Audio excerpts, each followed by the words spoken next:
और आइए पहली खबर की ओर आपको लिए चलते हैं। बांग्लादेश में राजनीतिक स्थिति काफी अस्थिर बनी हुई है। पूर्व प्रधानमंत्री शेख हसीना के देश से जाने और बांग्लादेश में मोहम्मद यूनुस के नेतृत्व में अंतरिम सरकार के गठन के बाद कई मुद्दों को लेकर राजनीतिक दल सरकार का विरोध कर रहे हैं, तो वहीं बांग्लादेश की सेना और वर्तमान सरकार के बीच भी अनबन की खबर है। कई विशेषज्ञों का मानना है कि अगर जल्द ही बांग्लादेश में सेना द्वारा तख्ता पलट की खबर आती है तो इसमें किसी को आश्चर्य नहीं होना चाहिए। ये रिपोर्ट देखिए। मोहम्मद यूनुस के सत्ता पर काबिज होने के बाद से ही आंतरिक समस्याओं का शोला पूरे बांग्लादेश में बम बनकर फूट रहा है, जिससे कहीं न कहीं देश की विदेश नीति के पंख भी प्रभावित होते दिखाई दे रहे हैं। यूनुस पुराने और परखे दोस्तों को छोड़ जन्मजात दुश्मनों पर ज्यादा भरोसा जताते दिखाई दे रहे हैं। यूनुस के शासन में अल्पसंख्यक हिंदुओं के खिलाफ दमन का ऐसा दौर चला कि भारत समेत पूरी दुनिया चीख उठी। यूनुस की यही विवादित नीतियां बांग्लादेश सेना को भी चिंतित किए जा रही हैं। खबरें तो यहाँ तक हैं कि सत्ता और सेना के बीच दूरियां इतनी बढ़ गई हैं कि जानकार बांग्लादेश में किसी बड़े परिवर्तन की ओर इशारा करने लगे हैं। बताया जा रहा है कि कार्य योजना पर चर्चा के लिए सेना प्रमुख ने मंगलवार को एक इमरजेंसी बैठक बुलाई थी, जिसमें सभी अधिकारियों को मौजूद रहने का आदेश दिया गया था। सूत्रों की माने तो सेना प्रमुख वकारुज्जमा देश को अस्थिरता से बचाने के लिए जल्द चुनाव कराए जाने के पक्ष में है, जबकि यूनुस सुधारों के नाम पर चुनाव में देरी कर रहे हैं। कई जानकार इस बैठक को सत्ता सेना के बीच मतभेदों को दूर करने की कोशिश भी बताया जा रहा है। पिछले दिनों सेना प्रमुख की गैर मौजूदगी में राष्ट्रीय सुरक्षा सलाहकार की नियुक्ति ने सेना और शासन के संबंधों में तनाव को और गहरा कर दिया है। दरअसल यूनुस निर्वाचित नहीं है और उनके पास कोई लोकतांत्रिक जनादेश भी नहीं है। फिर भी उन्होंने बांग्लादेश की राजनीति में कई महत्वपूर्ण बदलाव किए हैं। उन्होंने बड़े पैमाने पर कैदियों की रिहाई के साथ साथ शेख हसीना की पार्टी बांग्लादेश अवामी लीग पर बैन लगाने जैसे बड़े कदम उठाए हैं। यूनुस और वकारुज्जमा के बीच टकराव का एक कारण उनके विपरीत झुकाव को भी माना जा रहा है। वकारुज्जमा को आमतौर पर भारत का समर्थक माना जाता है। वो भारत समेत दूसरे मित्र देशों के साथ अच्छे संबंध के पैरोकार हैं। वहीं यूनुस पूरी तरह से चीनी खेमे पर निर्भर रहना चाहते हैं। अपनी चीन यात्रा के दौरान यूनुस ने भारत विरोधी बयान देकर दोनों देशों के बीच तनाव को और हवा दे दी थी। इसके साथ ही यूनुस के सत्ता संभालने के बाद बांग्लादेश में पाकिस्तान की एंट्री भी संभव हो पाई। दोनों देशों के बीच कई तरह के समझौते भी हुए हैं। इससे पहले भी कई बार सत्ता और सेना के बीच मतभेद खुलकर सामने आ चुके हैं। चुनाव को लेकर बढ़ते मतभेद के बीच नवगठित छात्रों की पार्टी एनसीपी ने चुनाव आयोग के बाहर विरोध प्रदर्शन किया। पार्टी ने आयोग के पुनर्गठन और आम चुनाव से पहले निकाय चुनाव कराए जाने की मांग की। याद रहे कि एनसीपी आंदोलनकारी छात्र नेताओं द्वारा गठित की गई पार्टी है, जिसके प्रमुख यूनुस की सलाहकार समिति के हिस्सा रह चुके हैं। ये किसी से छुपा नहीं है कि पार्टी को यूनुस का आशीर्वाद प्राप्त है। और इस खबर पर बात करने के लिए हमारे साथ जुड़ रहे हैं मेजर जनरल रिटायर्ड ध्रुव सिंह कटोच, विदेशी मामलों के जानकार हैं, सामरिक मामलों के जानकार हैं। उनसे हम बातचीत करेंगे। कटोच साहब, बहुत बहुत स्वागत है आपका हमारे इस कार्यक्रम में। सबसे पहला सवाल आपके सामने यही है कि बांग्लादेश से जिस तरह की खबरें आ रही हैं, बांग्लादेश के सेना प्रमुख और बांग्लादेश की सेना ने जिस तरह के हालात रहे हैं वहाँ पे हाल में काफ़ी संयम दिखाया है, लेकिन अब खबरें आ रही हैं कि वहाँ की जो अंतरिम सरकार है और वहाँ की जो सेना है उसके बीच में काफ़ी तनाव वहाँ पर चल रहा है। क्या कुछ कहेंगे? धन्यवाद जी।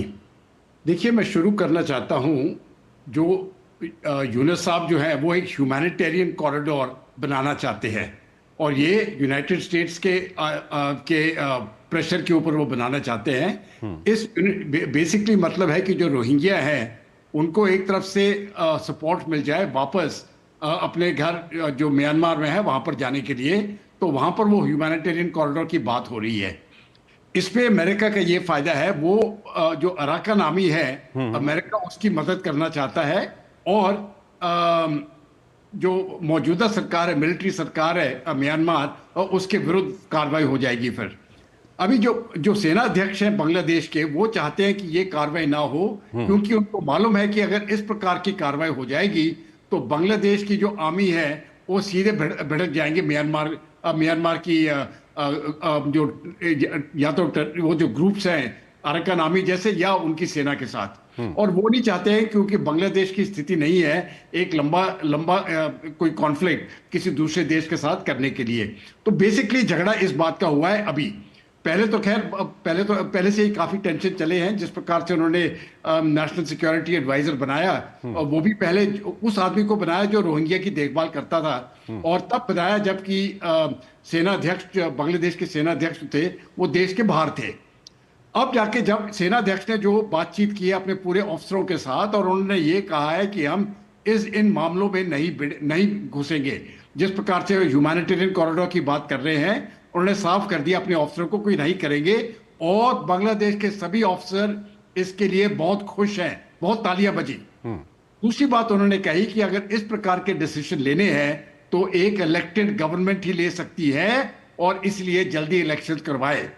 अभी सेना ने पहली बार अपना जो हाथ है वो दिखाया है कि हम इस तरफ जाएंगे, और सेना की मदद के बगैर यूनुस आगे नहीं बढ़ सकता है। सेना के साथ प्रेसिडेंट भी है।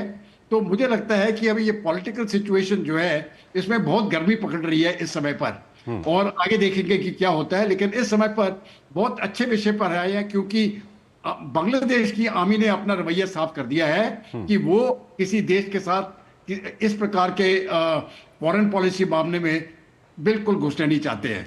सर, जो स्थिति वहां पर बनी हुई है, मोहम्मद यूनुस अभी तक ये भी साफ नहीं कर पाए हैं कि कब चुनाव होंगे, और हाल ही में उन्होंने अवामी लीग को भी वहां पर बैन कर दिया है। तो काफ़ी एक तरह का रोष है वहाँ पर लोगों में, और साथ ही साथ जो दूसरे दल हैं जिसमें खालिदा जिया की पार्टी की बात करें या नए एक छात्रों की पार्टी वहाँ पर बनी है, वो भी कहीं ना कहीं दबाव डाल रहे हैं चुनाव के लिए।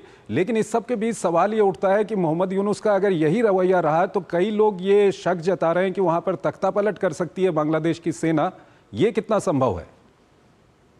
इस समय पर यह हालत को देखते हुए मुझे लगता है ये बिल्कुल संभव है, क्योंकि यूनुस जो है वो एक तो इलेक्टेड गवर्नमेंट नहीं है, और दूसरी बात जो जमात है वो जमात को एक तरफ से फ्री हैंड दिया है उसने, और उसकी कैबिनेट पे ज्यादा करके जो लोग हैं वो जमात के साथ इन्फ्लुएंस्ड है या अमेरिका के साथ इन्फ्लुएंस्ड है।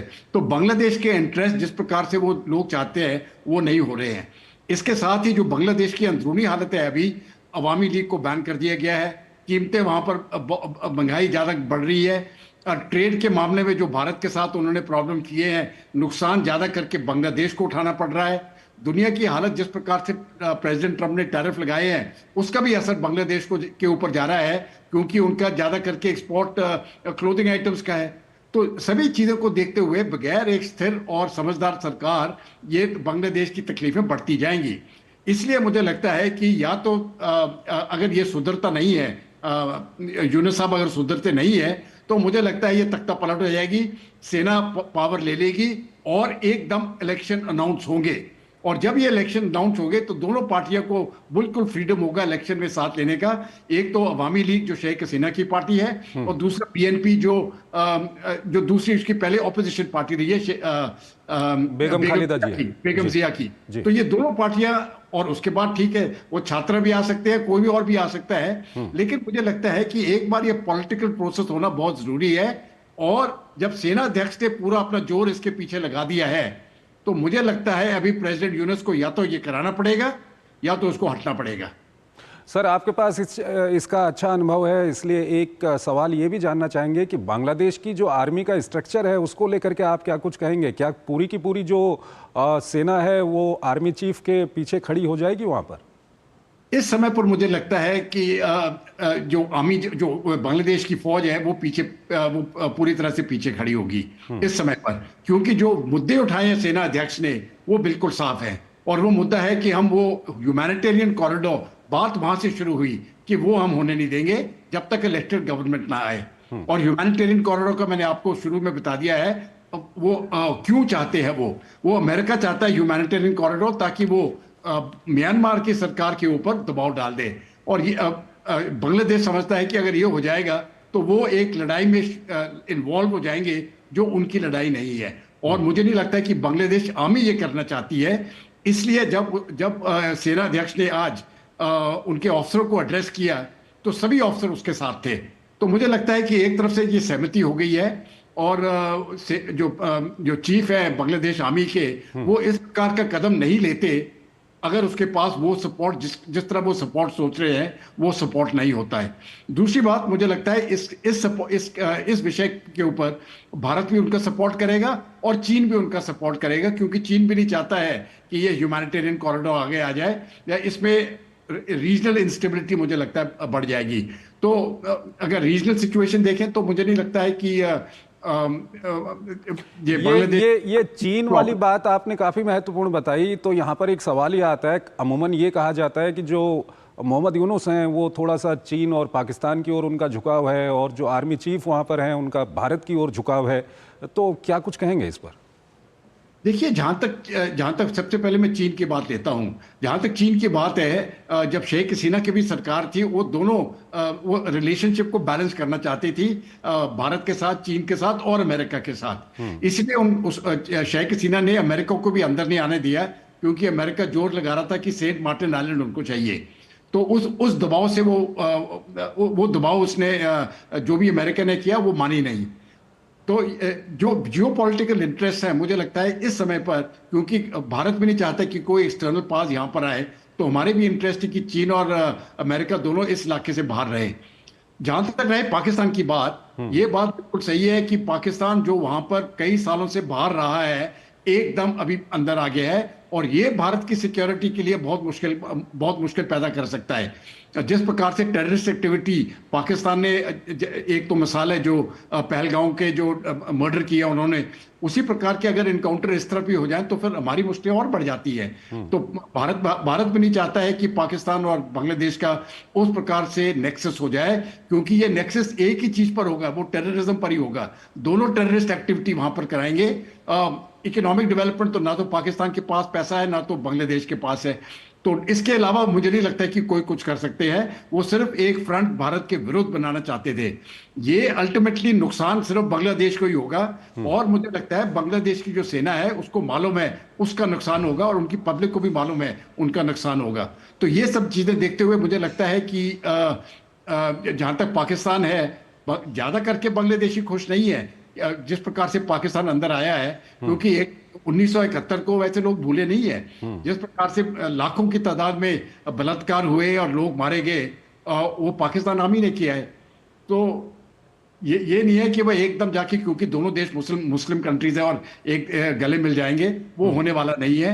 मुझे लगता है कि इस समय पर जो सेनाध्यक्ष है उनको सपोर्ट है, लेकिन अगर वो तख्ता पलट करते हैं तो मैं सिर्फ इसको एक क्वालिफाई करना चाहता हूं, उनको बहुत ही जल्दी इलेक्शन अनाउंस करने की आवश्यकता है, और वो ये बोलने की जरूरत है कि अभी हम तख्ता लिया है, हम इलेक्शन करवाएंगे, फ्री एंड फेयर इलेक्शन होंगे, और ये इलेक्शन दिसंबर को होंगे। अगर वो करा दे तो मुझे नहीं लगता है कि कोई प्रॉब्लम होगी। ना तो एक्सटर्नल पावर से भारत इसको सपोर्ट करेगा, और जो पॉलिटिकल पार्टीज है, बीएनपी और अवामी लीग, दोनों पॉलिटिकल पार्टीज इसको सपोर्ट करेंगी। जो छात्र हैं वो भी इसको सपोर्ट करेंगे। ठीक है सर, आप हमारे साथ बने रहिए। एक और